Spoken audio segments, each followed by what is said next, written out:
accreditations, they have not been up to par. They have not been certified by law. The new certificates, once again, are not signed by the chair of the EAC Commission. Once again, some underling, some executive director signed it. And the signature was inserted by a communications person 10 days after the date. When you hover with the mouse over the certificate on their website, on their own website, it shows that K. Newtick inserted it 10 days after November 15. Anyway, none of the certificates of accreditation are as required by law, ARS 16442B. Now, I know 10X had gotten some exemptions with NTS and SLI because they were brought in under the provisional emergency. But 6 months later, it says in the law, 16442B, G, and H, it says that they have to be certified. And if they're not, then they have to be disposed of. So NTS has never been certified. They stated on their own website that they are voluntarily withdrawing from the role and responsibility as an independent voting system test lab. Now, the program manuals, like I said, went from shall, and they changed it to must. That's a big problem, because they are trying to fix it prior, things that they've done wrong, to cover it up. Now, with looser requirements, only 2 certificates on their website in 2010 and 2012 have been signed by the chair of the EAC Commission. Now, we made them aware of this, and they still have not complied with a recent certificate. It's like slap in the face to the voters.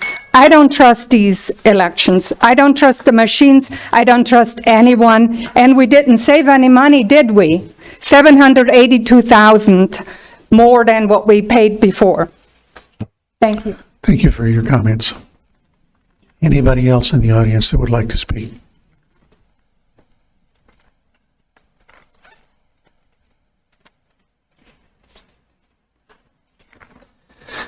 Good morning, Commissioners. My name is Peter Norquist.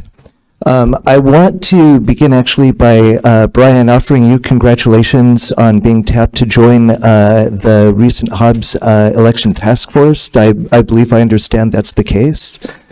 If you understand it, I don't. Okay, well, fill me in later.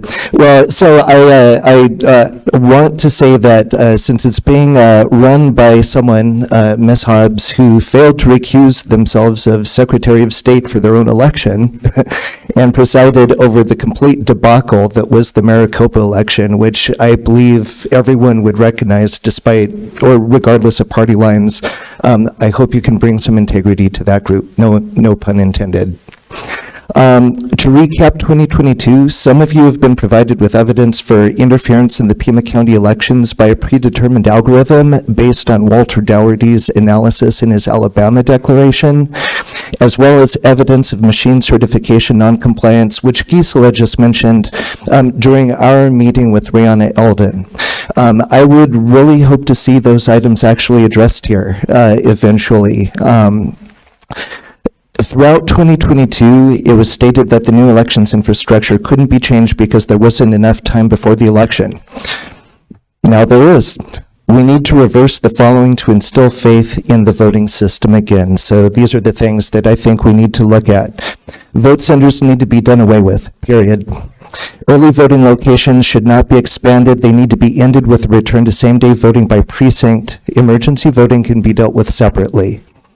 Early voting needs to be ended in general, removing the USPS as an unnecessary middleman. Signature verification by the recorder's office must be eliminated with a return to ID verification and on-site at precinct voting locations.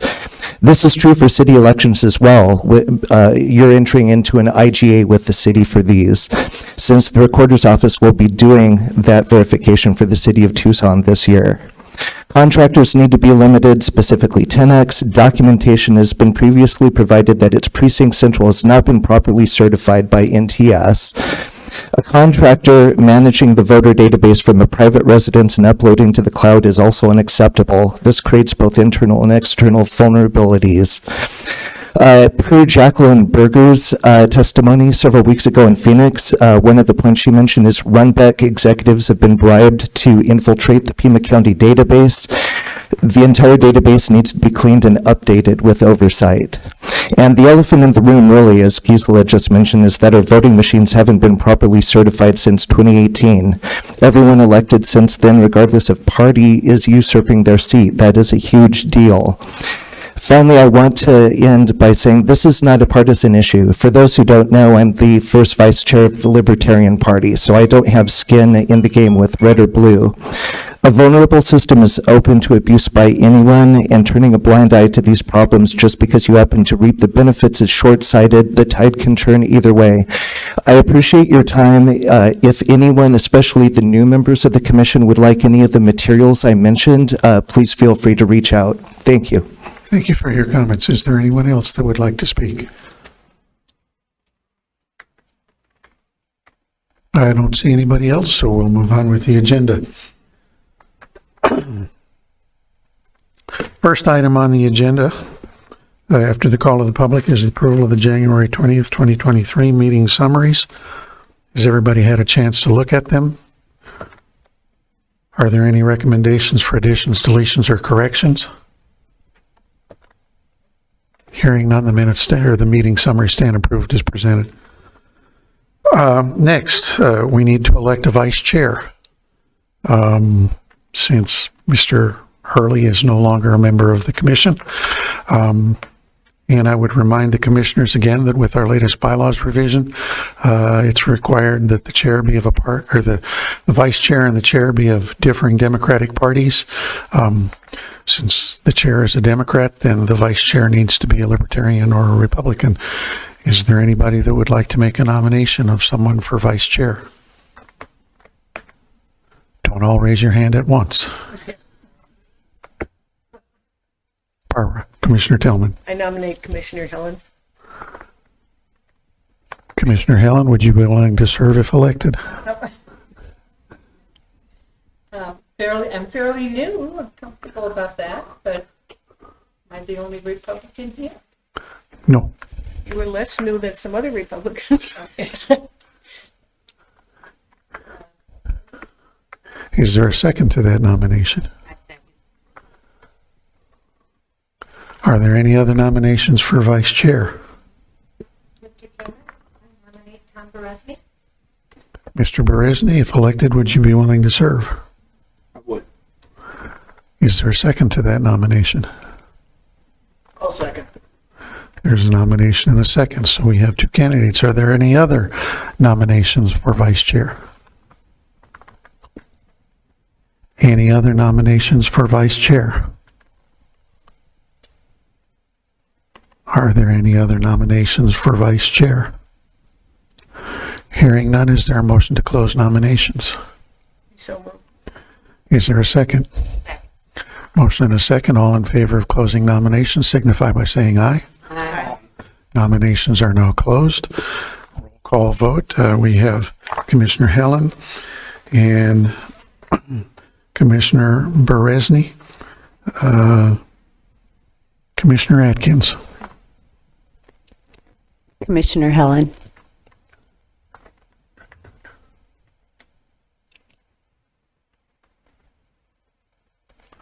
Commissioner DeLarge.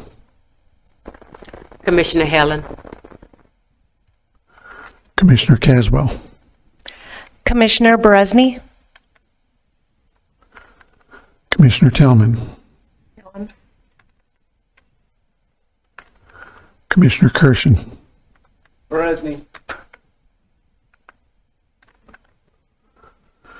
Commissioner Mace is not here.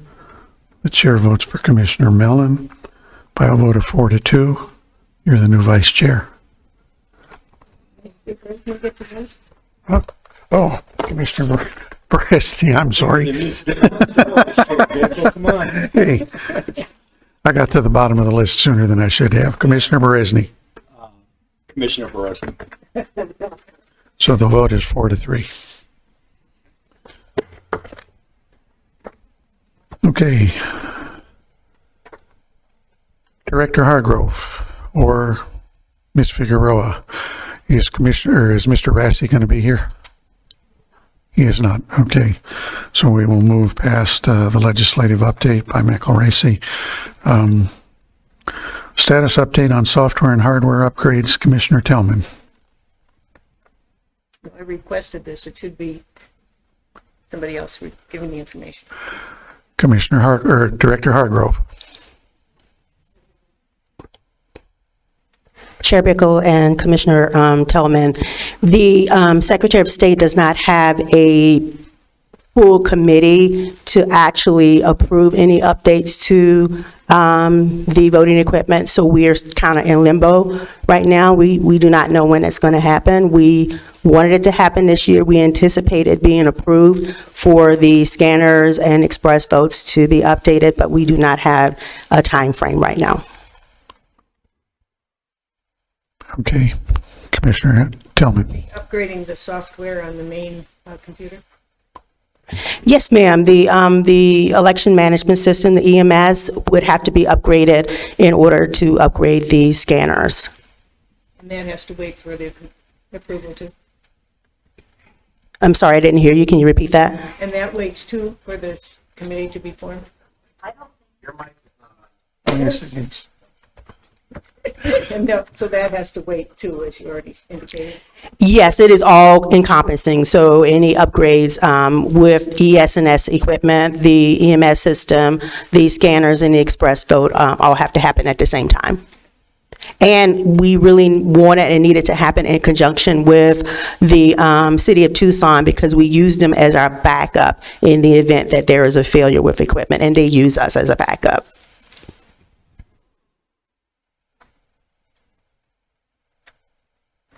Anything else? Okay.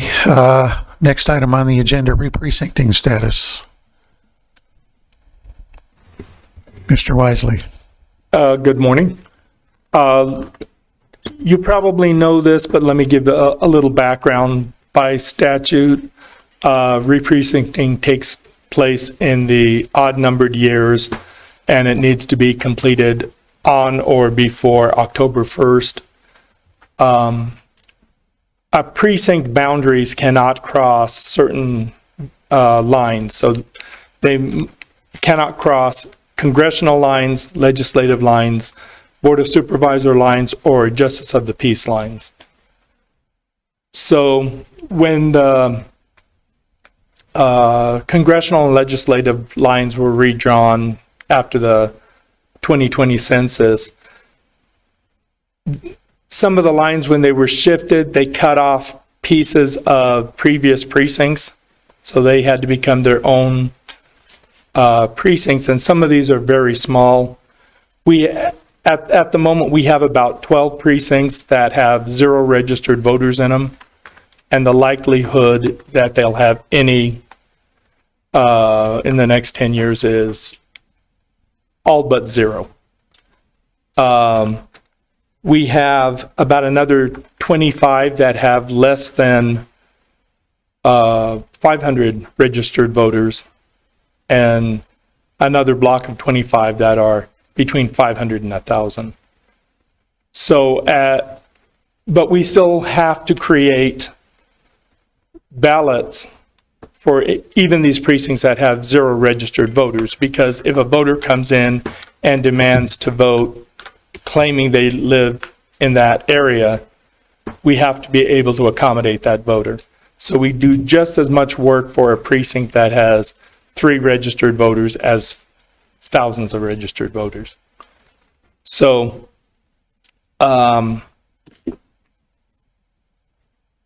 we have to combine these precincts with adjacent precincts where possible. That means we link the number of registered voter data with our district table, so we can then identify candidates that reside in the same congressional, legislative, Board of Supervisor, and Justice of the Peace District, so we can combine them. They also have to be continuous, so they have to border one of those eligible precincts. So at this point, I'm looking to combine those with less than 500 as my primary block of precincts to adjust, and extend that as my secondary list to those between 500 and 1,000. I think our average number of registered voters per precinct is about 2,400 registered voters per precinct. So in the best case scenario, there's an adjacent precinct to one of these that I can simply eliminate the border between the two and make it one continuous precinct. The rest may involve the moving of a Justice of the Peace line. If that's the only barrier in combining them, we can see if the Board of Supervisors would be willing to adjust those lines to include that precinct. They also are empowered to adjust their own lines, but we won't be able to do anything with congressional or legislative lines. Those are set by the state. So as an example, Precinct 27, for over 10 years now, it's had 0 registered voters because it's in, I think, a state park or national park. So it's extremely unlikely it would ever have any registered voters, but we still had to do all the same work we normally have to do for a precinct with that one. So with the deadline being October 1st, that's kind of what I was heading for, but we also don't want to interfere with other departments or people having elections. City of Tucson is going to have 3 elections this year. So once I have my candidates fairly well laid out, have a discussion with City of Tucson to make sure none of our changes will in any way disrupt their election. And also, the changes I make will affect the recorder's office, so we need to have a discussion on when is the best timetable so that they can, any voters that are affected get a new voter card because their precincts have changed because of the work I've done. So that's about where we are now, if you have any questions. Your deadline is October 1st. When does the Board of Supervisors need to approve those changes? That is their deadline. That's by statute, it has to be October 1st of the year prior to a general election. And so I'm in the back of my head, I knew that and was leaning on that. But yes, having all but my final candidates should be by the end of this month, next month. So that, and then go into discussions with City of Tucson and the recorders to say, when is the best date for everyone concerned for me to put it in front of the Board of Supervisors so that they have an opportunity to look at it, come back at us and say, why are you doing that one? Or what do you need to have that one done, so that they're fully informed. So Okay. my deadline really is much closer to now than it is to October 1st. Okay. Any other questions for Mr. Wisely, Commissioner? Thank you, Chair Bickle. So just to ensure, and I understand how difficult the redistricting can be because I watched ad nauseum the Independent Redistricting Commission at state level and the Board of Supervisors redistricting. So I know that's very tedious work. So I just want to guarantee that. Commissioner Beresny, could you turn your microphone on, please? Is that better? There we go. Okay. That no that a precinct will not change the voters in that precinct to a different congressional district, legislative district, supervisor district, or ward in the city. Or in Oro Valley, Sahuarita, they have different districts down there also. Yeah, we can't change the city wards or anything, and nor would it. And a precinct has to be continuous in its legislative and congressional, so we can't change that. Okay. Chair Bickle, and Commissioner Barisi, there is a process, of course. So there is a public process where the public would be involved, the parties and party chairs would be involved. So no changes can be made. The only thing we'll be doing is making recommendations when we have that information available to the Board of Supervisors. And then, of course, the broader community will then address whether or not they want these changes to happen before the board actually votes on it and a public hearing. Okay. Thank you, Chair Bickle. Thank you, Ms. Hargrove. You're welcome. Anybody else have any questions? That was my question. When will the public, the parties and other organizations have the opportunity to see the draft? As soon as Mr. Wisely has a list, comprehensive list that he thinks is viable for this year to make those changes, then we will, send that information out to the party chairs first, of course, have a conversation with the Board of Supervisors, and then open it up, however they choose to do that, to the public for public comment. Will the school districts also be included in comment?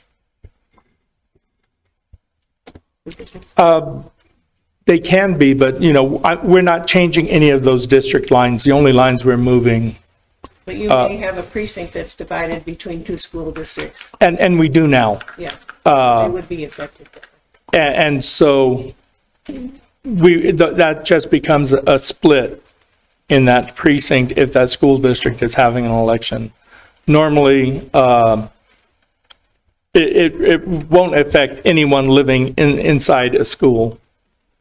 And if anyone wants more clarity on the process, any of the board members, if you want to come down at any time during normal business hours, I'll show you our process. That way you have a better understanding of how I'm trying to do this. Thank you. Any other comments or questions? Okay. Commissioner Barisney, proposed review of the bylaws. Thank you, Chair Bickle. In preparing to become a member or commissioner on the EIC, I started first looking at the bylaws. Okay, what are we supposed to do? I went to the last page. It says, I think in the last article, that the bylaws would be approved every 5 years, at least every 5 years. The last time they were approved, it was in September of 2017. So that's about 5.5 years. Has it been that long? We did it once more. I think it's been more recently than that. It's not posted on the website, on the I Pima, won't argue that. on the Pima County webpage. So we need to approve the bylaws, and I am proposing 3 changes to the bylaws before we vote on approval of the bylaws. Okay? I've got copies of those proposed changes. If Vanessa wants to hand them out to all the commissioners so you can look at it while I go through them. Is that fine? Can we do that? If Vanessa has copies? Vanessa has a copy. I sent it to you last week on Thursday.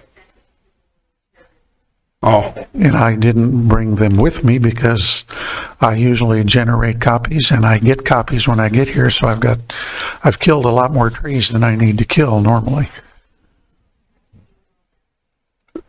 so I have copies for everybody.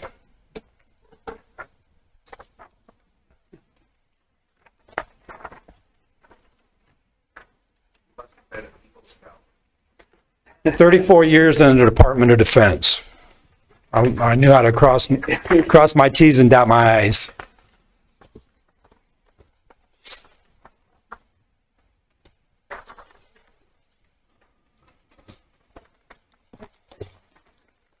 Question? So the first change, everybody got their, Commissioner Tillman? I have a question on the process. What do the bylaws say about the process of changing the bylaws? Can we change them at this meeting, or do we have to give notice? In the past, we've had a bylaws committee consider the changes, and this is how we've done it in the past. I didn't see anything in the bylaws on changing it. All I saw was, okay, let's see, the bylaws. Let's look at it. Amendments and review. These bylaws may be amended at any regular meeting of the EIC by a 2/3 vote of those present and voting, provided that notice of the change has been given to the commissioners at least 1 week prior to the meeting at which the voting takes place.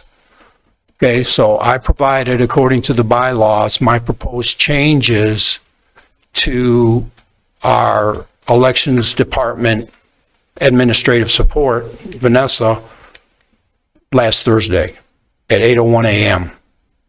You have 24 hours to give those to the chair. They're posted on it's posted on the agenda. I noticed that my recommended changes had not been posted on the website, even though I recommended those 8 days ago, over 8 days ago. I would feel more comfortable about you explaining these to us and voting them on the next meeting, having time to think about them. We also might want to consider some other changes. So I think we need to have a vote next time, and you explain this time. I'm not opposed to your changes, I just haven't seen them. I can explain them as we go along, Chair Bickle, Mr. Tillman.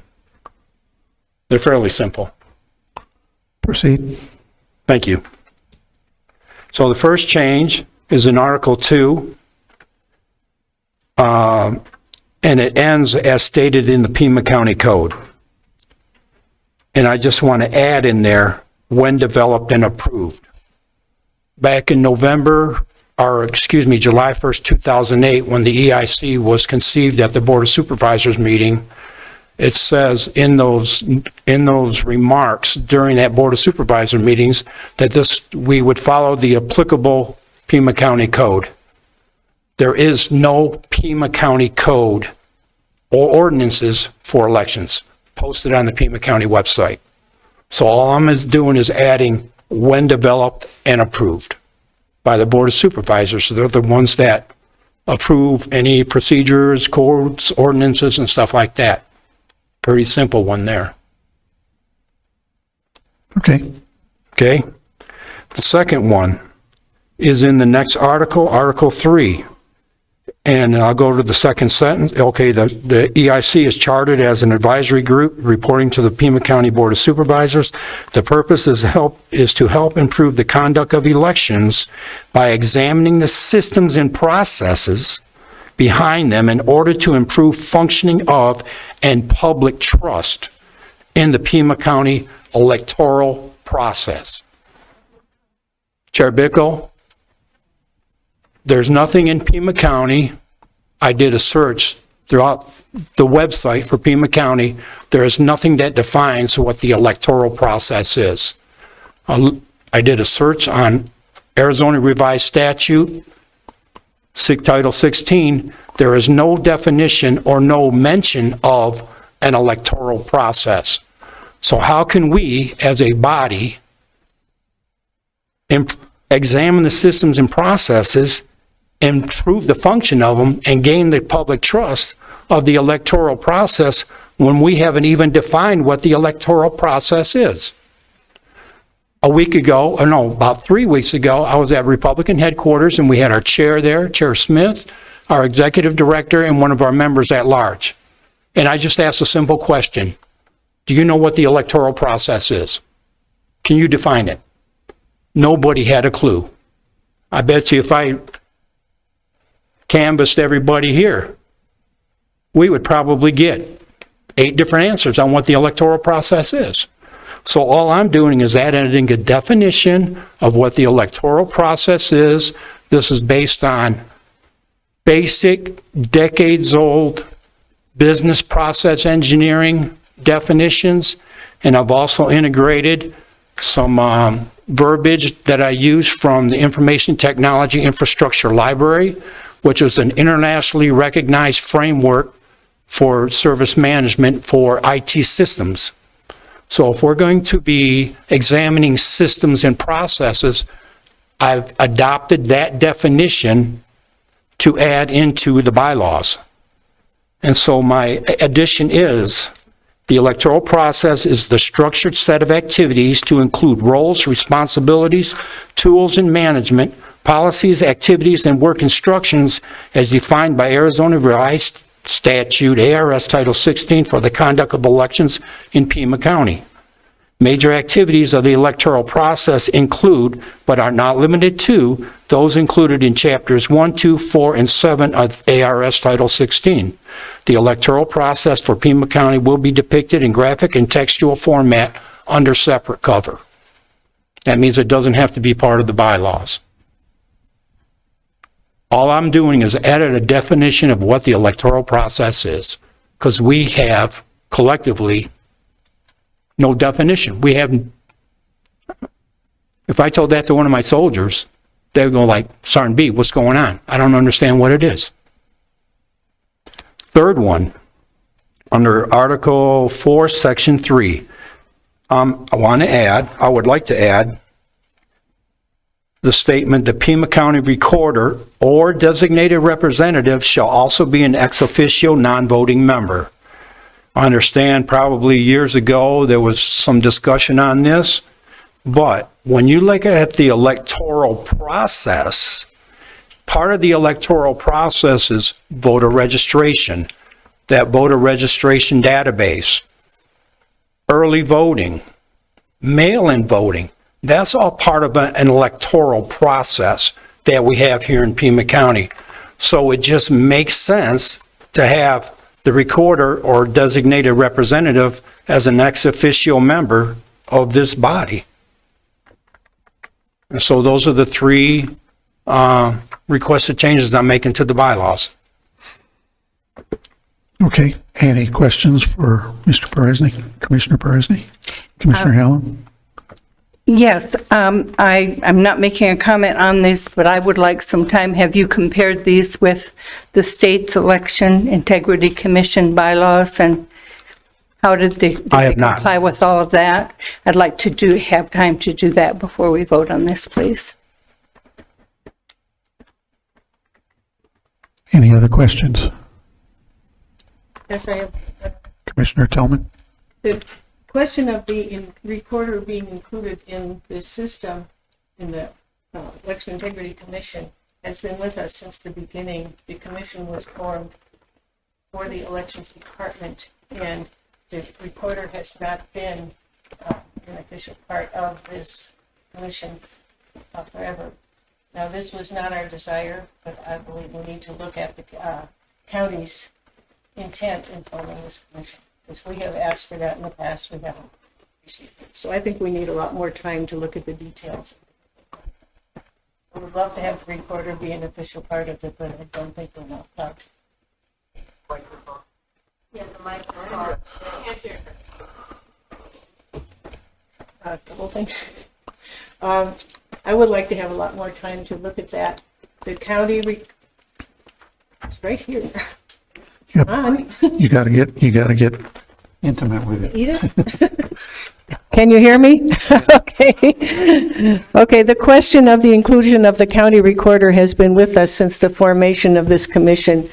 As a commission, we have generally indicated we would really like to have it be formally a part of the commission, but it was not formed with that intent. And I think we need to examine that, and perhaps, if we so desire, to go back to the Board of Supervisors one of the problems is that the recorder is an elected official and the elections director is an appointed official, so it's it's a matter of jurisdiction. So I think we just need, I think we need more time, at least another month, to consider all the ramifications of your proposals. I'm not opposed to any of them, I just think we need more time. Any other comments or questions? Commissioner Atkins? In the Article 3 amendment, could you explain a little bit more about your last sentence? The electoral process for Pima County will be depicted in graphic and textual format. Okay, so when you do process development, okay, you're going to depict something in a flow chart, in a picture. We go from step A to step B to step C. We have feedback loops. We have continuous process improvement. All of those are shown in a graphical form. Then you put in a written form how all of those steps are done within that process itself. I understand that. Who are you thinking is going to come up with this? That's my next agenda item. We have in the past had such a description of the process from the Elections Department, and I believe from the Recorder's Department. Apparently, they're not on the website, but could Constance please talk about whether you do have a formal process? Chair Bickle, Commissioner Tillman, I am not aware of anything that exists, but I have not looked for any definition of the electoral process, but I will do that. It's my understanding, pre-COVID, this was an issue, agenda item. There is a flow chart in existence somewhere that your predecessor was trying to put together to provide for the commission. And with the advent of COVID, it seemed to fall off the radar screen, so we've never seen it. But it appears that this information is available in some format. Where it is, I have no idea, but there was intimation that it has been there in the past. I recall discussing this at several meetings in the past, and I think there is some kind of a document which we have seen, and I think we even approved. Chair Bickle, I honestly don't have any records from the previous director. I don't have any emails or any documents or any files. There was nothing left in my office that has that information. If there is something on the computer or online, I can get David to maybe do a search for something, but I do not have any documentation left by the previous director. Okay, thank you. We have 3 recommendations for changes to the bylaws. Is there a motion to vote on those recommended changes?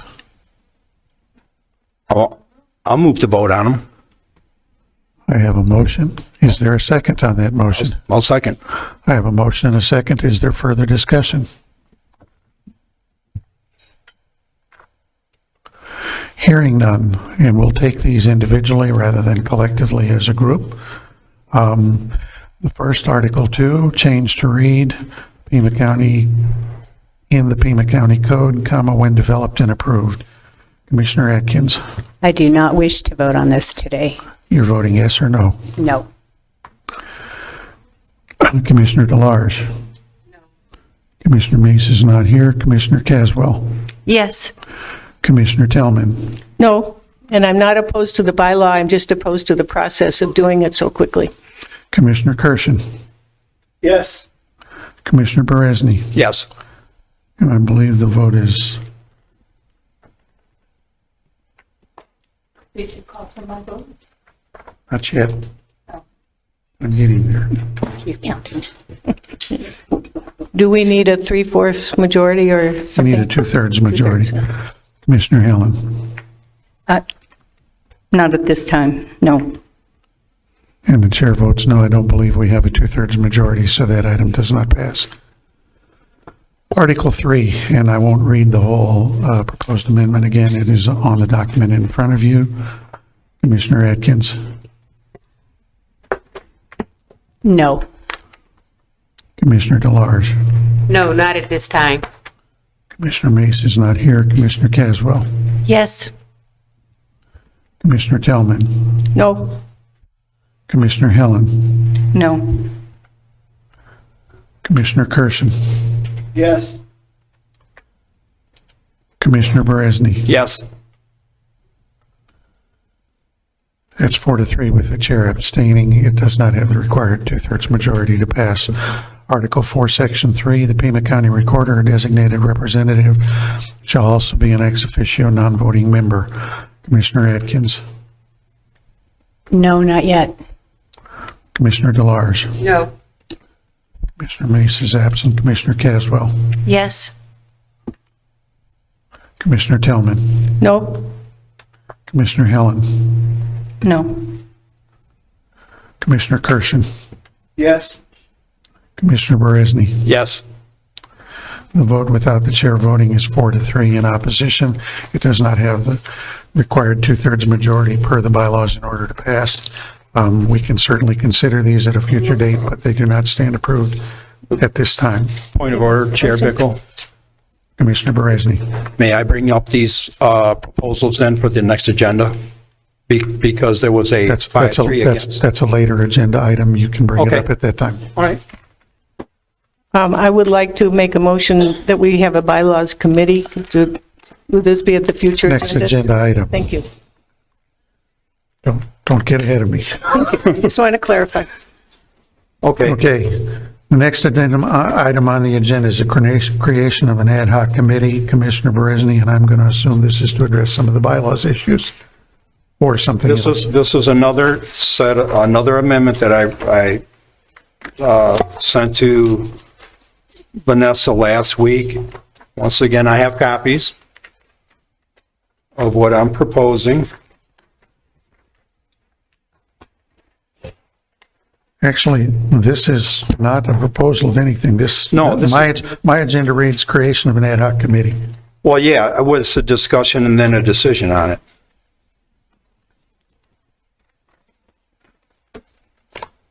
So are these in, What I had submitted was create an ad hoc committee to depict the electoral process. okay, Okay, so, under Article 8, the EIC, may create ad hoc committees to assist in providing advice to the entire commission. Propose that an ad hoc committee to be created to develop the electoral process so the commission can fulfill its purpose of improving the conduct of elections by examining the systems and process behind them to improve functioning of and public trust.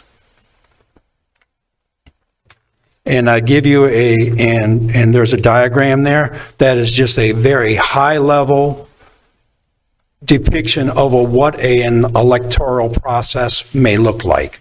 Very high level. It would not be anything I would publish, but it'd be a starting point. So what I'm proposing, Chair Bickle, is we set up an ad hoc committee within this commission. We can have somebody from the elections director's office or election director, or somebody from the recorder's office, develop this electoral process. And I've got a little bit of experience in doing this kind of stuff. comments, questions? Commissioner Atkins. If it's something that's already developed, would you be willing to take a look at that and revise it with the committee and start from something that is possibly already adopted by the commission, which I don't know if there is? From what I've heard today, there is no depiction that we have, that I can find. There is none. Well, it sounds like there is.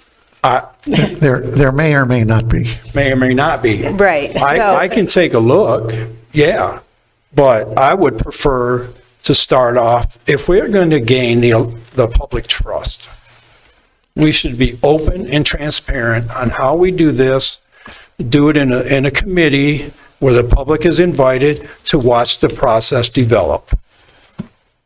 And that way, everybody, like I said, the public trust, let's just put it out there in the open.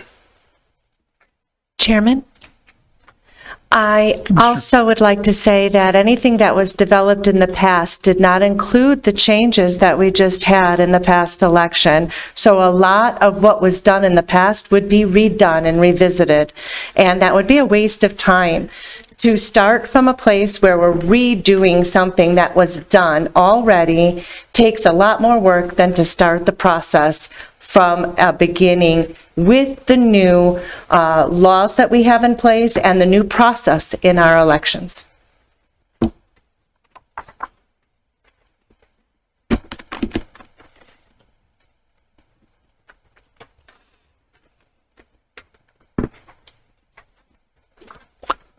Any other comments or questions?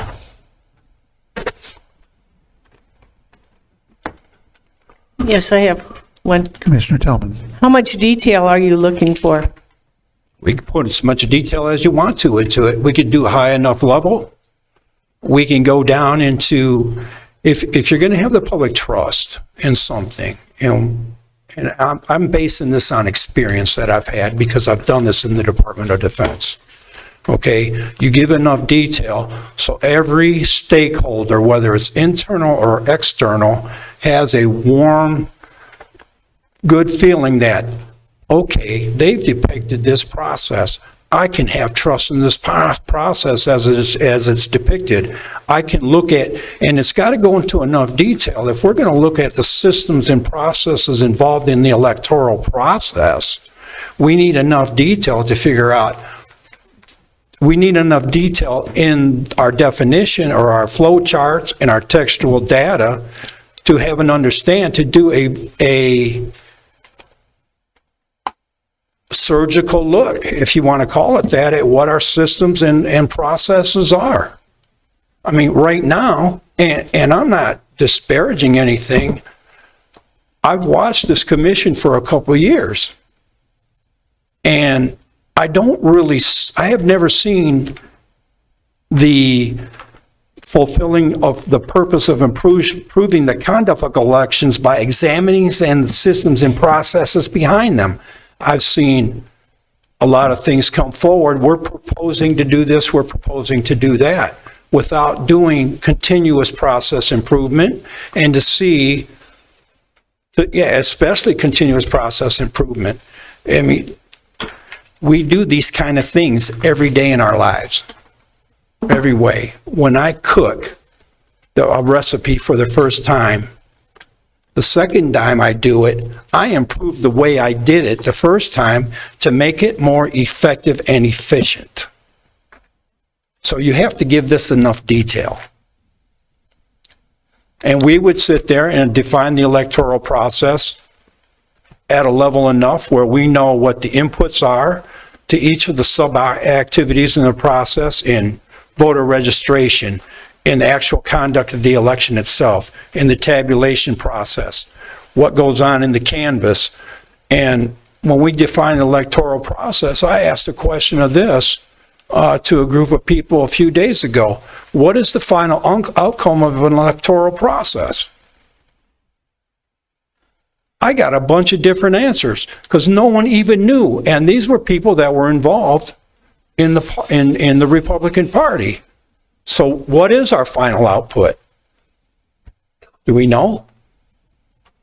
I submit that it is the Board of Supervisors canvassing the election and then sending it up to the Secretary of State.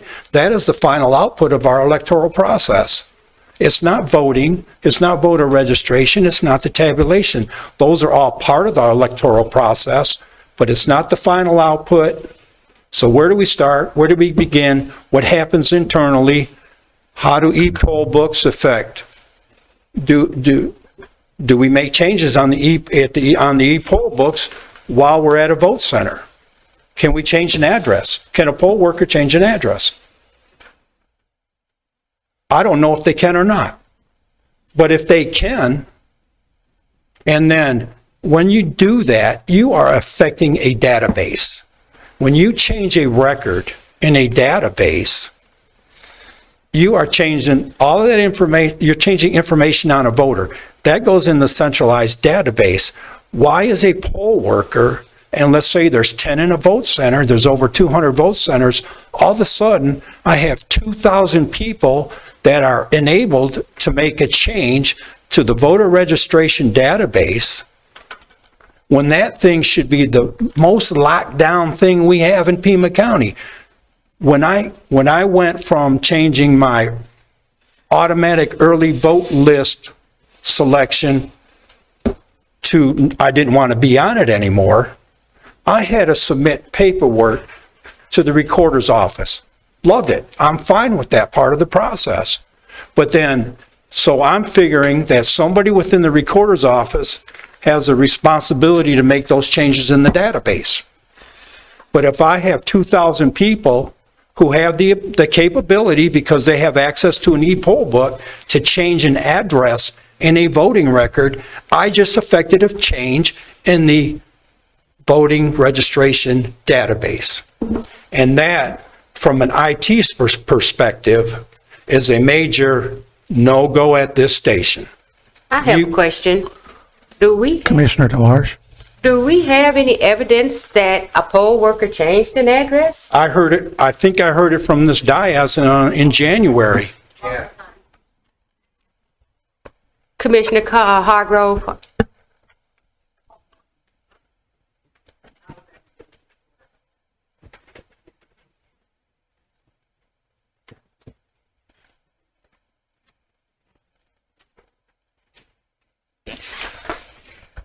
Technology was not on my side at that moment. Good afternoon, Commissioner Resnick.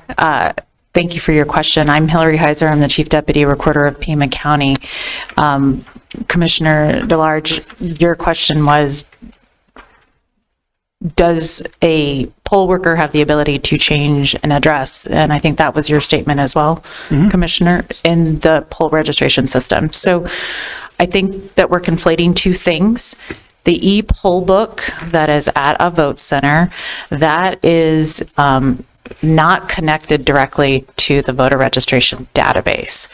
What that e-poll book has is a copy of the most recent voter registration database. So at 5 o'clock the day before elections, once early voting has suspended and ended, we update our system and we give a final file to the elections department, and the elections department then uploads that final file to the e-poll books the day before the election. The changes that happen at a vote center are done on that vote center, and then we get that file and then we download the file after elections. And then that information is then added to the voter registration database for voting credit. So what we're talking about for a voter who comes into a vote center, and let's say that they have recently moved and they want to vote the ballot that is eligible for their new address, but they have not updated their address with the Pima County Recorder's Office before the election. They are able to vote a provisional ballot, and that provisional ballot is then given their information. They put on their changes of address. The provisional ballot is then issued from the e-poll book, and in the e-poll book, the poll worker will put in the new address to get the correct ballot style for that voter. When we get the provisional ballots, once they are returned to us and we process the provisional ballots, we'll determine whether or not that is a valid update, and then we will process a valid voter registration update for an address after we have reviewed the provisional ballot. So there is no change that is being made to the voter registration database by vote center workers. It is being done in-house. So once we get that file back, we have some security features that I won't go into, but we will review the file before we upload it to our system.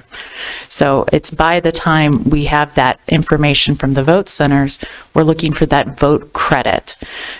Does that answer your question, Commissioner? Yeah, it does. And what's your last name again? I'm sorry, ma'am. Hillary Heiser, Hiser. Okay. So it does. And so my concern is a data integrity thing. If And I saw and I heard in January that somebody changed an address. Okay? So if you're saying you have a security feature, when you upload that final database out of the e-poll books back into the voter registration database, you're telling me that you scrub every change that was made in the database before it gets uploaded back into the voter registration database? Again, and I apologize if I wasn't as clear as I could have been. At a vote center on election day, the information that is entered into an e-poll book is not a change to the voter registration information. It is entered into the poll book to ensure that the voter gets the correct ballot style that they are entitled to, but they are issued a provisional ballot. The provisional ballot packet that we receive, which is something that we work closely with the elections department on, once we get that provisional ballot packet and we verify it, the information on the provisional is also a voter registration form, and it's that information from the provisional ballot packet that we use to update the voter registration in the main voter registration database. So the information that is being input at a vote center is not changing the voter registration file. That is still done by the recorder's office and by recorder's office staff. It is not uploaded from there. Okay, thank you. You're welcome. So Chair Bickle, this is, and thank you for, and being from the IT world, I look at these kind of things. So this is why we need to identify what an electoral process. I came in under the assumption that if I had a poll worker changing a voter registration record, that's what databases use as record, that information on a person is a record. If a poll worker does it, then I can have 2,000 people making a change. Possibly, it is possible to do it.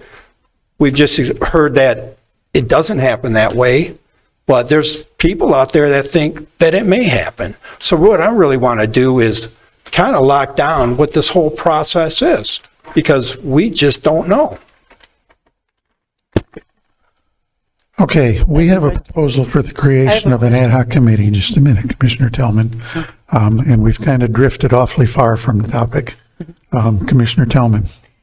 I think most of what you're looking for is actually in something called the Procedures Manual, which is issued by the Secretary of State. It's a probably 400-page document that goes into detail about all the processes. The problem is that Secretary of Hobbs produced this Procedures Manual as required by law during her term, but the Attorney General refused to certify it. And so we are going back to the Procedures Manual, I believe, of 19, which is still the Procedures Manual in effect.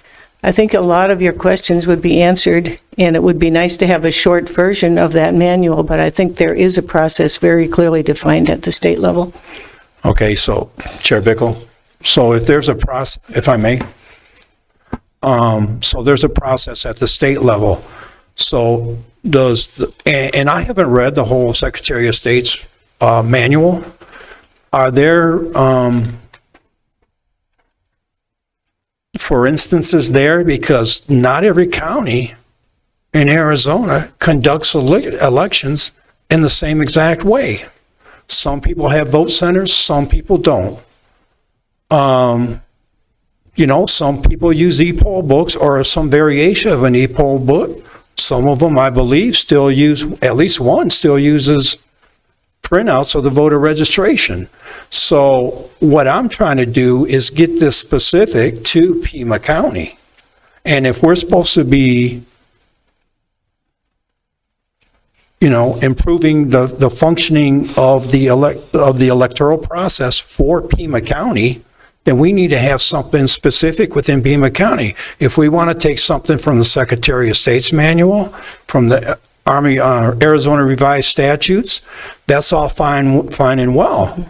But we don't have something specific for Pima County because Pima County does not do it like Cochise County does, or like Pinal County, or anybody else. Okay, we have an item on the agenda to establish an ad hoc committee, and if my memory serves me correctly, not something that requires a vote. It's at the discretion of the chair. Commissioner Beresny, Commissioner Kirshen, Commissioner DeLarge, Commissioner Helen. You're the ad hoc committee created to address this issue. Director Hargrove, we're obviously going to need representation on the commission or on the ad hoc committee from the elections department in order to provide information that might be available. If you would let Commissioner Beresny know who that individual is, it will be up to him or the person they elect as chair to schedule those meetings. The other thing I would like clarification on, because we've been down this road before and it may require a call to the county attorney's office. Do those meetings need to be held in public, or can they be held as an ad hoc committee without providing public notice as to when, where, and how they're going to occur? So pending providing or receiving all that information, and if we are subject to the open meeting law under that, even though there's public attendees, it follows the same rules that we follow here. It is an ad hoc committee meeting. It is not discussion with the members of the public. I know that seems a little bit abrupt, but I didn't write the laws, and there is, under the rules and regulations of the Open Meetings Act, discussion with the audience at large is not permissible. There is an opportunity, as we do here, for them to provide comment prior to or after the meeting, but not to engage in conversation with those individuals. So that's where we stand on that issue. Moving on to the next agenda item. A discussion of the Pima County Code, Administrative Procedures and Supervisory Procedures, Commissioner Beresny, and I'm going to assume that we've covered a great deal of that material already. We have, and thank you very much on that last agenda item there, Chair Bickle, appreciate that. So, as I mentioned earlier, when I was reviewing the bylaws, I found that there is no Pima County Code for elections, even though our bylaws state that we will abide by them. Then, did my due diligence, and I looked under administrative policies for Pima County and Board of Supervisors policies for Pima County. There are placeholders on the Pima County webpage under the county administrator for administrative policies and Board of Supervisor policies, chapter 20, and it says elections. It is blank. There is no data there. So what I'm asking for, Chair Bickle, is maybe if Director Hargrove and Commissioner Helen, being the representatives here from the County Administrator's Office, any of the commissioners that represent a member of the board, one of the supervisors from the Board of Supervisors, go back and talk to them about, do we really need something in county code? Or in Board of Supervisor policies or administrative policies? Because right now, and you have the world I came from, 35 years, I'm a retired soldier, worked as a contractor for the Department of Defense, 10 plus years as an Army civilian, doing IT strategic planning for the Army. I dot I's and cross T's. And if I see something like this, when we put a new program and wanted to do something new or change something, we codified it in Army regulation. I couldn't put in a new program or do anything without getting that regulation changed. I would hope we'd have the same kind of discipline here in Pima County. But what I see, if we have nothing there, then what we're doing is we have to go back through all of the resolutions, all of the purchases for e-poll books, every resolution that ever came out from the Board of Supervisors, and I'm going to just go back to July 1st, 2008, because that's when the EIC was conceived. We would have to go through and do a search at all of those things to see what's codified in county code or administrative policies or Board of Supervisor policies. That's how the system is supposed to work. And so I'm just asking, Chair, if the pertinent representatives on the commission go back and talk to their appointer, that we had this discussion back at the Board of Supervisors. Okay, comments, questions from other members of the commission? Okay, next agenda item, status update on the Election Integrity Commission's annual report. I'm working on it. I will have it prior to the April meeting for approval at the April meeting of the remainder of the board to be forwarded to the Board of Supervisors. And I will, for the record, interject the comment that I've made numerous times. And it goes back to the July 8th or July 1st meeting, 2008 of the Board of Supervisors meeting that established this commission. One of the specific requirements in there, and this is no reflection on the Elections Department, it is a reflection on the Board of Supervisors, in my opinion. They have required that administrative staff support be provided to this commission. Vanessa does a good job, but she has a full-time job working for the Elections Department. I have neither the desire nor the time to sit down on a regular basis and create and draft the documentation that I'm being paid so generously to provide. So again, if you're going to address your Board of Supervisors, ask them to fulfill their own mission on this commission, and that's to provide us with staff support. Commissioner Tillman, I think, is the only one on the commission that's been here longer than I have. And when we had Sarah Ballantyne, we had excellent minutes. We had an excellent annual report for approval by, at that time, Chairman Tom Ryan, and it was facilitated very well. When she retired and a gentleman replaced her, his first comment when he walked into the room as our administrative support was, "I don't do minutes." Well, then what purpose do you serve? And after he retired, the elections director did minutes. Not asking you to do that, Director Hargrove, but that's the situation that we've devolved to. And if that's the kind of support we can expect from the Board of Supervisors, then I don't expect a lot of comment coming back from them as far as your project is concerned. But Okay. I'm certainly willing to poke the horse. Thank you. Chair Bickle? Hi. Director Hargrove. I think from my understanding is that I think they expect the elections office to be the administrative support, which means that I just need to rearrange staff and make a job assignment to somebody to spend half of their time being administrative support to the commission. I mean, if that is not the case, that's fine with me, but if that is the case, then I do need to make sure that staff is able to do everything they need to do to support the commission. And I would not disagree with your statement in that regard, but I think budgetary issues in the past have said, okay, we don't need to pay a staff person to provide administrative support to the commission. And if that's the case, that falls again back on the Board of Supervisors because they're the ones that control your budget. Chair Bickle, one last comment. And the question was asked, how deep do we go?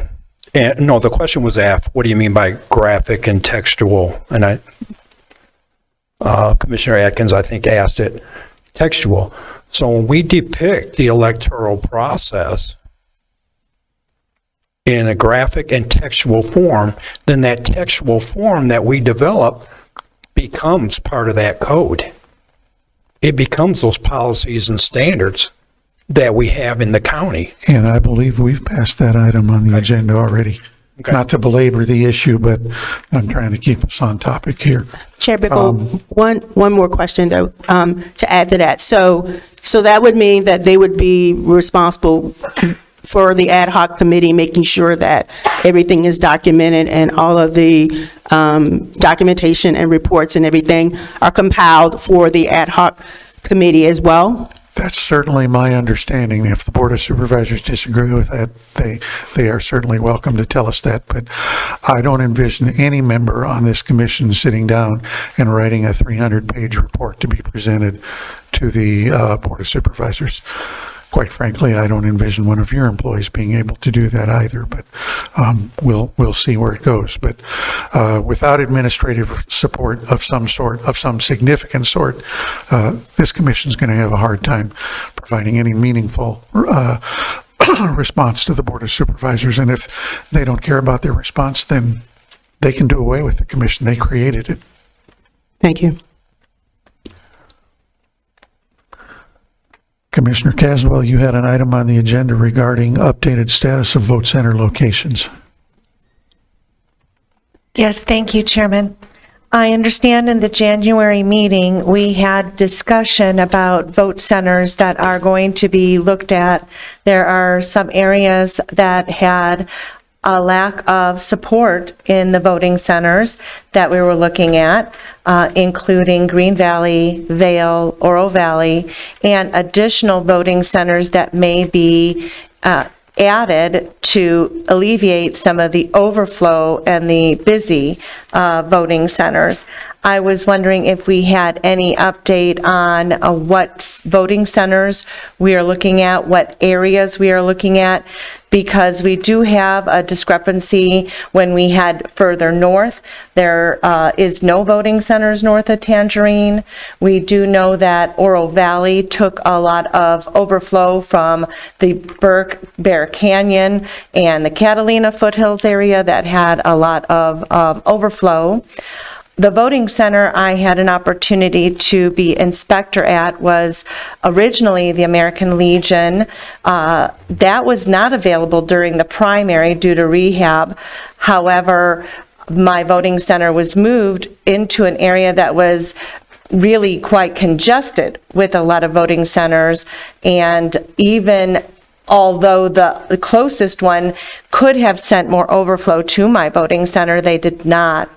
So my concern is that we are addressing that vote center location.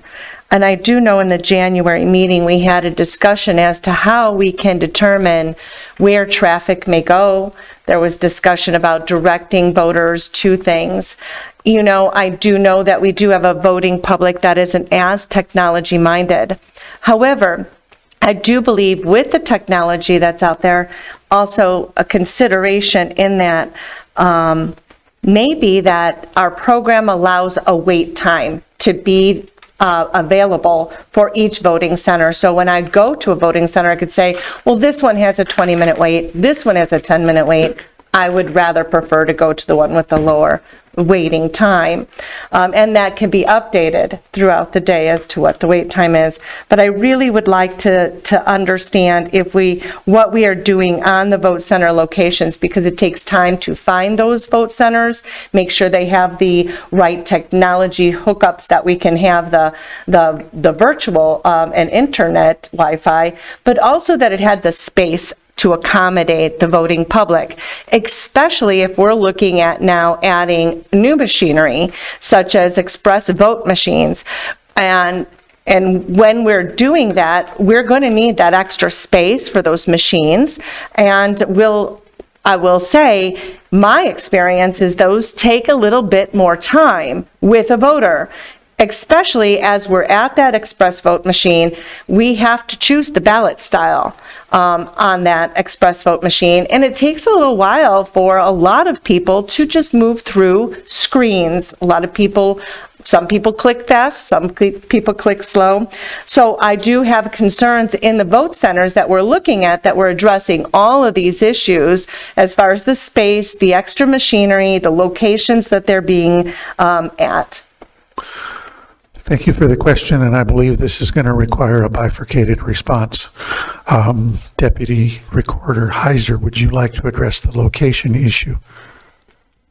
Since that appears to be something that the recorder doesn't propose the locations? No, sir, Chairman. Okay, then we'll dump it all on you, Director Hargrove. That is all elections. And to answer your question, short answer is that we are actually analyzing those vote centers now. We did receive, Supervisor Scott did receive a request from a constituent about the area that you're speaking about, Tangerine. And we did take a look at the area. We did find some gaps there that we do need to try to address. And so we're in the process of looking at those, contacting facilities to see if they are willing to host us. Some say yes, some say no. And then once we contact the facilities, we have to go in, we have to do an assessment to make sure it's ADA accessible, or if we're able to make it ADA accessible. And that list will be forthcoming for that area and other areas, but I don't want to release a list of proposed vote center locations that will not host us and that we can't actually go into because they're not ADA compliant. So that will be information that will be coming back to the commission as well as the Board of Supervisors as well as the party chairs to take a look at what our proposals are so that we can go forward and move if we need to, but add additional vote centers if that is required. Thank you, Commissioner, if I may. We had a address with Call the Public here that was a concern about voting centers that, oh goodness, I just lost my place, I'm sorry, that were... Early voting locations. Yes, and so I was wondering, thank you very much for helping me there. Is there something that we can do to mitigate that? Because the setup is a really important process, and to have the proper time to do that, it's, you know, a really long day. So that morning to start out at such a high stress to try to open that voting center, having issues that may arise, but being delayed and not being able to set up properly in the prior setup is really something we need to look at, that's done in a timely manner on those early voting sites. Chair Baker, Commissioner Caswell, I do agree with you on that assessment. And we did run into delays because we had early voting locations. We'll take a look at those. I am not sure, especially if it's a library, they don't have another room that we can be in, like Oro Valley Library, if that was an early voting location. They don't have another room that we can actually use that will accommodate a vote center. So that's going to take some nuancing to try to figure out, okay, what's the earliest the recorder can wrap up and get out of the location, and then coordinate with our workers and say, hey, you may have to go a little bit later to set up this vote center. Or you can go in the morning to get the vote center set up. So what we're trying to do in the meantime is make it more efficient, the way that the equipment and everything is delivered, to accommodate that setup time, to shorten that time so they're not struggling as much to get everything set up.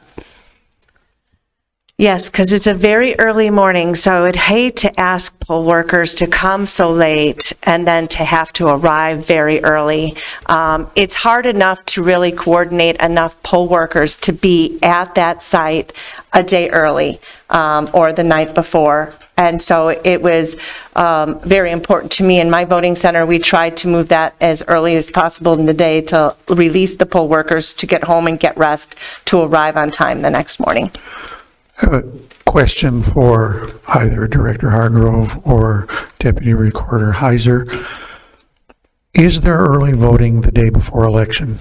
And my question is the difference between early voting and emergency voting, because it's my understanding that early voting terminates either Friday or Saturday before election, and what we have on Monday, the day before election, is emergency voting at significantly fewer sites. Is that a correct assumption? Chair Bickle, thank you for the question. Yes, we do have, from a process standpoint, there is no difference between early voting and emergency voting. It is the same process. The difference is that emergency voting occurs on the Saturday and Monday before the election, and voters who use that service come in and they sign an affidavit saying that they have an emergency, they will not be able to vote on election day, and therefore they are voting on that day. So the actual process of voting, checking them in, getting them the right ballot, allowing them to vote their ballot, is the exact same as it would be during the early voting period. The only difference is that the voter is signing an affidavit saying that they can will not be able to be here on election day, and this is why they have to vote. In terms of sharing positions, so this previous election cycle, we had 15 early voting locations spread across Pima County. Of those 15 early voting locations, 11 of them were also designated as emergency voting locations for the Saturday and Monday before the election day. We share the same space for a number of our early voting locations with the elections department because there are just limited places available that are willing to host a polling type center, a vote center. Since we use these locations for 27 days most often, some of them are a little less than, but our max is 27 days. We need to find locations that will be able to host us for the extended period of time. A lot of those locations are Pima County buildings, such as libraries, which are the same locations that the elections department uses for vote centers. It does not cost Pima County anything to host the recorder's office for early voting or emergency voting, just as it does not cost Pima County anything to host the elections department for election day voting. It's important for us to try to be able to find those locations.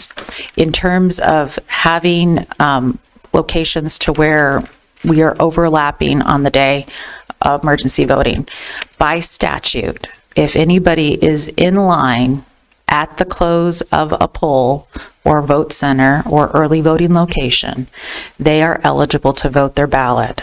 So at 5 o'clock, we do not accept any more individuals to come in. However, anybody who is still there at 5 o'clock who is voting a ballot or getting checked in to vote a ballot, they are eligible to continue that process. So in some of our locations, we had very good overlap with our elections. So the Woods Library is an example of one of our overlaps. We were able to break down while the Woods Library was setting up. So one group was going in, one group was coming out. So we had crossed paths in that respect. So there are some places certainly for our early voting locations and our staff of our early voting locations to be able to try to tear down as much as possible and get things ready that are shared, so vote center staff can come in and start setting up. I'm sure that Director Hargrove and I can work with our staffs to figure out the best way to manage that transition for our next election. We work very closely with the elections department. We appreciate them as a partner. So we have very good communication, and we can certainly come up with a solution that will be able to meet the demands of emergency voting, which are required by statute, and the demands of vote center staff to be able to set up the vote center the prior night. Thank you for that response, and I guess I'll be a little more blunt with my question. I've had the opportunity in the past to appear on the radio with the former chair of the Pima County Republican Party, and she raised an issue that an individual showed up at an early voting center the day before Election Day and was denied the opportunity to vote early. While I understand the process for early voting and emergency voting is the same, if they were adamant about being an early voter as opposed to an emergency voter, and this is transparency and education of the voting population, early voting stops then, I'm assuming, on the Friday before election. Emergency voting occurs, and while the process is the same, the terminology is different, and there is a different singular requirement of the voter on that Saturday and Monday, and that is to sign the affidavit saying they have an emergency. And it is not an early voting center per se, it is an emergency voting center, and there is an additional requirement there. So they weren't denied the opportunity to vote if they had an emergency, but there is no such thing as early voting on the Saturday and Monday before elections. As it currently is written in statute, that is correct, Chair Bickle. The Saturday and Monday before an election are designated as emergency voting, and it is required that a voter who uses that service sign an affidavit that they do have an emergency. We don't ask what that emergency is. We don't go into detail, but they're signing an affidavit that they are not able to cast a ballot on election day, and that is why they're using that service. Now, And if they don't sign that affidavit, if they don't they get to don't vote. sign that affidavit, we cannot issue them a ballot. Okay. Yes. That's the point I was trying to make. Yes. Because there is a significant voter education issue here as well. So I saw on your agenda that you did have you wanted to have updates regarding the legislative updates. There is a proposal, or I'm not sure what the status of it is at the moment, but there was a proposal to have emergency voting and early voting be one and the same, for terms that it was just early voting would be 27 days before, including the Saturday and Sunday, because of the confusion that emergency voting has. There, of course, has been a lot of debate up in the state legislature regarding early voting and emergency voting. So I cannot tell you what the status of that proposal was, but it was something that was discussed early on in the legislative session because of that very issue, that it causes confusion among voters as to what's the difference between emergency voting and early voting. Thank you. You're welcome. Commissioner Caswell, do you have anything else? Thank you. I have another question Commissioner Kirshen. on that issue. If somebody casts an early ballot, are they automatically added to the permanent early voting list? No, they are not. So just showing up and casting an early ballot does not get you on that list. That is correct. All right, thank you. Any other questions? Commissioner Helen? Thank you, Chairman. We had a discussion earlier about, and I understand what Commissioner Caswell is talking about, for the team to come in, the poll workers to come in election day. I have worked early and emergency voting, and the problem, just trying to get out of there and clear the room so that those poll workers can come in and set up for the next morning, is really tedious that day. And I know sometimes it takes a long time. I worked the Woods Library this last time, Oro Valley previously, and people do come in they're in by 5 o'clock. The door is closed at 5, but you can have 8 or 10 people that are in the door before 5 o'clock, and they have a right to vote. So in doing all of that, and then you don't want timeliness, getting out of there quickly to do anything with the accuracy, because that is the one day in that whole early voting process in the voting centers where you have to tally up everything that night before you close up because it's over. Whereas every other day, you can come in early in the morning and do some of that. But you can't do that the last day. You've got to clear that room. So we're breaking down things that we can take care of early on. You're letting people vote, making sure there are enough booths, et cetera, for them to do that. You can't really start counting or not counting ballots. I want to be clear on that. The recorder's office doesn't open ballots. But counting envelopes and making sure everything is accounted for, packaging them up, getting them all the paperwork that goes with those packages so that they can be taken down to the election center that night. And that amount of time can take anywhere from an hour to an hour and a half if you've had a lot of people come in at the end, because you can't start opening anything up while you've got voters in there.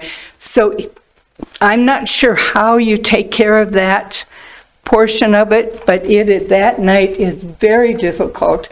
And we've got people outside, poll workers outside with the doors closed, that we're got heartbeats going on thinking, oh my gosh, we've got to let those people in. But we can't get out because we have to check 2 and 3 times the accuracy so that every single ballot envelope is where it should be and is accounted for. So I kind of wanted to speak on that because I know we're talking about getting things going early in the morning. But that is one tough night. That Monday night is a very tough night in the voting centers to get everything done and done accurately for the voters. Thank you for those comments, and obviously we have some opportunities to address some issues. Yes, Chair Director Bickle. Hargrove. Absolutely. Thank you for the visual of that process, and that just triggered something in my mind. So we will have to flip our process from Monday night to Tuesday morning. However, we will have to send additional people to those vote centers to assist them with setting up and making sure everything is ready in a timely fashion. And so they would have to probably open a little earlier, maybe an hour earlier, as opposed to 5 o'clock. You know, we get staff there around 4 o'clock to assist with the setup. We wouldn't require all the poll workers to be there, but that's something that just kind of triggered something in my mind that we could probably put in place to assist with that. You know, it might be helpful too if a couple of supervisors closed out one of the early voting centers Monday night and a couple more opened up an early voting, that same voting center on Tuesday morning. Give them a little bit of perspective of some of the issues that we're dealing with here real time. And the older I get, the more I like to sleep in, so I'm sympathetic to some of these issues. Commissioner Caswell, you had a discussion on Service Arizona voter records data. Yes, thank you, Chairman. I have received a request and some information from a constituent that had an opportunity, apparently in 2022, to observe the recorder's office updating the voter files through the Service Arizona system. And the process that has been explained to me is that it was a manual update of voter records from the Service Arizona into the recorder's database. Concern about that is that we had several people, including this constituent, had a family member, that somehow the party affiliation had been changed during that process. And so I was wondering if I could get more information on how we are receiving the updates on the voter records from the Service Arizona website. If the recorder's office is manually making those updates to voter records, some of the concern is whether or not a voter's data could inadvertently have been changed. Another issue that they had raised with that is there another voter ID created for a possible voter that had a change in that process? How does the voter ID connect to that voter as they make an update, and how does the recorder handle the voter ID in that update? And if I could get some information on that. I was also interested to see if, as a commissioner, I would be able to observe that process. I think that would also probably fall into the ad hoc committee issues that we're now going to be looking at. But I think it's very important. I do know that in prior years, there was a unique URL afforded to certain organizations to do voter registrations as well through the Service Arizona update system. So this is something that I see in the future that will be probably utilized more, and those updates will be coming to us more in larger quantities. To address one of your latter issues first, we don't get a free pass to observe anything just because we're on the commission. You can go through the regular process with the county party or the elections department or whatever. I mean, being an observer, I know both Commissioner Tellman and I and Commissioner Atkins spent a lot of time in the tabulation room, but that's at the direction of the party, not at the direction of the elections department. And part of that is a significant portion of the elections process, as you move forward with identifying that, is controlled by the parties, not as much by the elections department as you might think, especially from the observation perspective. But as far as Service Arizona is concerned, Deputy Recorder Heiser, I believe this one does fall in your bailiwick. Yes, Chair Bickle, it does. Thank you for the question, Commissioner Caswell. So first and foremost, you have asked a lot of questions about Service Arizona and the voter registration process. What Service Arizona is it's an online database, for those who are not aware, through the Department of Motor Vehicles, where a voter can go and update their voter registration information. That's done through the website. What the Recorder's Office receives from the website is what we call Easy Voter. So it is a notification that we get. In fact, today at 7 a.m., we received 243 Easy Voters from the Department of Motor Vehicles, so servicearizona.com. Those are the things that we will be processing. So what that is it's a form, a digital form that comes to us kind of like this. It'll look like this. It'll look exactly like a voter registration form that you would normally fill out in paper. The only difference is it's a PDF, and the signature at the bottom is the signature that you have on your driver's license. All the information on that form is pre-filled out by the voter updating their information through the website.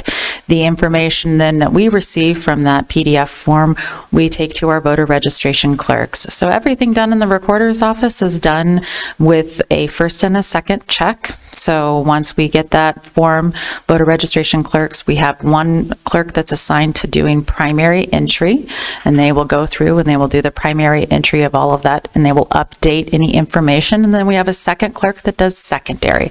So they're basically just checking all of the information that the first clerk did to make sure everything is correct.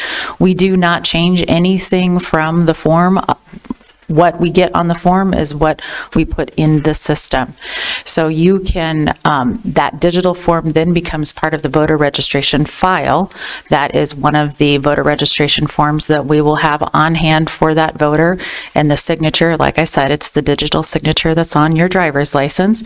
That will be the digital signature that we will review for signature verification. Should that voter choose to vote an early ballot and it comes through our review, we'll be comparing it to that digital signature. So everything on that form is generated by the voter through Service Arizona. We're just simply translating it into our voter registration database. It's done in twos, so a primary entry and a secondary entry.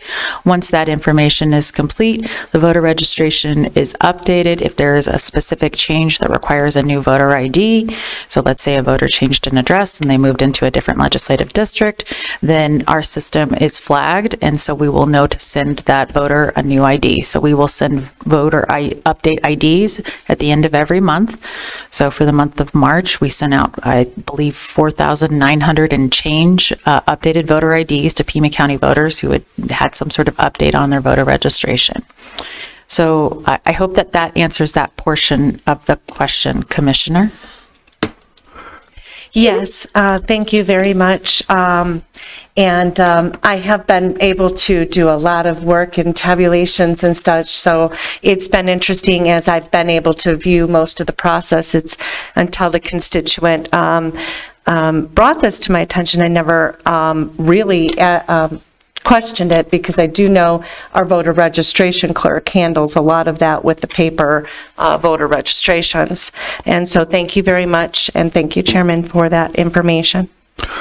Commissioner. Deputy Recorder Heiser, I have a question on that issue. There was a problem several years ago where if a voter updated their voter registration on Service Arizona and did not make a party choice because all they were changing was their address, they were automatically classified or reclassified as a no party declared. Has that issue been fixed, or does that still happen? I do not know the answer to that question. I have not recently updated my voter registration through Service Arizona, so that would be something that we would have to reach out to Service Arizona and see if that still is. The way the functional system works is that as you log in, you're providing information. So if the voter chooses not to put in a party, the system has defaults to it. It shouldn't change the voter registration, but again, we're not responsible for the programming of that application. We just receive the information. That's really a question that's directed towards the Department of Motor Vehicles as their vote. when you're updating the voter registration off of the PDF that you get from Service Arizona, and I understand there's a difference between a new voter and somebody who's updating an address or something else. If that individual happened to be registered previously as a Republican and made no party selection on the paper form that you're now looking at, what's the decision process that the recorder's office goes through there? If there's no party selected on the form, then they would probably be classified as party not designated. But again, the form itself is filled out by the voter through Service Arizona. So each screen goes through and the voter is asked, do you have an address update? And they put in their address. Do you have a change in party affiliation? If they say no, the system is supposed to be reactionary to the voter. So if the voter says no to something, it's not supposed to change that form. Again, that is a question for Service Arizona. What we are doing is everything on the form that we get, that's that PDF form, we're making a comparison to what's currently in the voter registration database. So if anything on that form has changed versus what's currently in our database, we take that as a change in the voter registration file. So we will make that change. So if it is a difference in a date of birth, if they've changed their occupation, if they've added an email or removed an email, something like that, we will make that change based off the information on the form at present that we are processing. I hope that answers that question. Well, it does. The only word that scared me was supposed to. Well, the Department of Motor Vehicles runs that particular application, and as Service Arizona is used by all the counties for receiving voter registration, we as counties oftentimes will, reach out to them for additional information, but our best liaison for that is actually through the Secretary of State's office. So if we have issues with a certain application, at least here in Pima County, we oftentimes reach out to the Secretary of State to work with that other state level agency, because they're the Secretary of State and it's the Department of Motor Vehicles, and so it's state to state. So we would work with, again, at a county level with our county partners at elections, but then issues that we forward on to the Secretary of State for things like that. Okay, thank you. I do, Commissioner Caswell, I believe you asked a question regarding the voter registration ID number. Could you clarify your question for me, please, or repeat it? The question from the constituent is that they think that, or they are under the impression that a new voter ID number can be generated for a voter, or is the voter ID remaining the same on an update? Is there if there's a change in the spelling of the name, a dropping of an initial in the middle, is a new voter ID created, or is the other voter ID just updated? I think you explained that somewhat in your prior answer.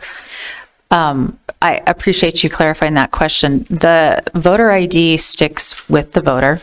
So any updates to the voter registration, so any changes that you make to your voter registration, if you have a name change, anything like that, we will make those updates, and then your voter ID will stick with you. So here in Pima County, you actually have two voter IDs. So you have your Pima County voter ID, which is your unique ID number that's assigned to you through our voter registration database. And then you have your AVID number, which is the unique number assigned to every Arizona voter. So the voter registration database, quarterly, we have to provide all of that information to the Secretary of State. The Secretary of State takes every voter across Arizona, and they have a giant database that they keep on hand for every voter, and they assign what's called an AVID number. That AVID number follows the Arizona voter to whichever county they move. So let's say you no longer want to live in beautiful Pima County and you choose to go live in Maricopa County. Your AVID number follows you. your Pima County ID number will then be canceled, and then you will go to Maricopa County. Maricopa County will then provide you a Maricopa County ID number, and your Avid number still follows you. Everything that happens in your voter registration here in Pima County, we will cancel, we will keep, we will archive, and then everything else will start in Maricopa County. And that's simply because Maricopa County and Pima County, we have our own voter registration databases. If you were to move from, say, Pinell to Cochise County, that Avid number and everything related to your voter registration just follows you, because the state has a statewide database called Avid, which 13 of the 15 counties participate in. That's probably more information than you needed, but I just want people to know that there are two numbers. Thank you. Thank you. You're welcome. Commissioner Helen, you have an inquisitive look on your face. Not on this, I just wondered what happened with Mr. Watson. My guess is he's probably earning his paycheck from the county and the legislature. We try and get him, but we're kind of at his mercy as far as his lobbying activities on behalf of the county are concerned. And we did have in the past some very geeky people that like to review all of the legislation being proposed, and provided us a list of all of the legislation that's currently going through the legislature that relates to elections. If anybody would like to compile that during their copious free time, we'd be more than happy to take a look at it. So, future agenda items, if you would send any future agenda items, even if they're old agenda items, over again to Vanessa so that we can get them posted to next month's agenda.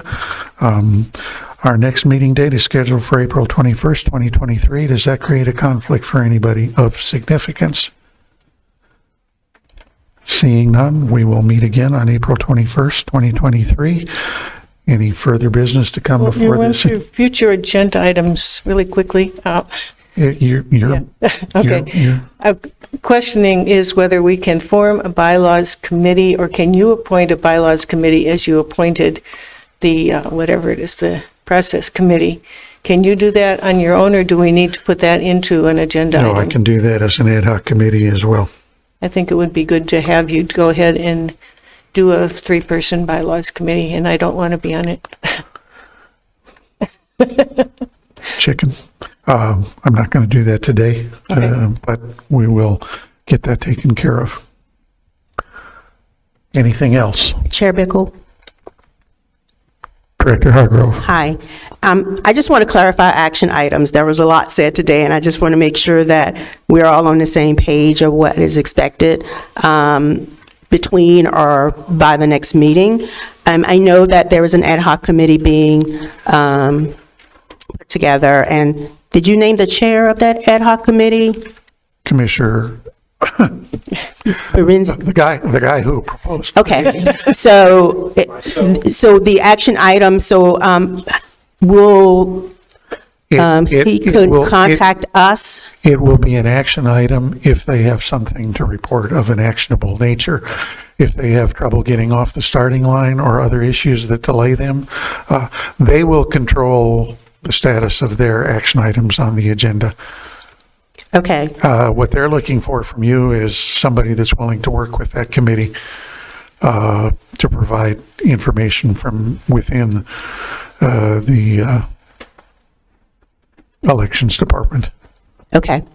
Okay, that I have that. And the other action items, I'm assuming someone may either put them back on the agenda, or do you want me to just put it under an update for re-precincting, vote center locations, and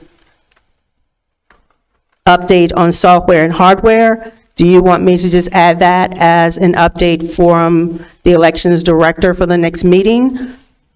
Or do you guys still want to do it as an agenda item?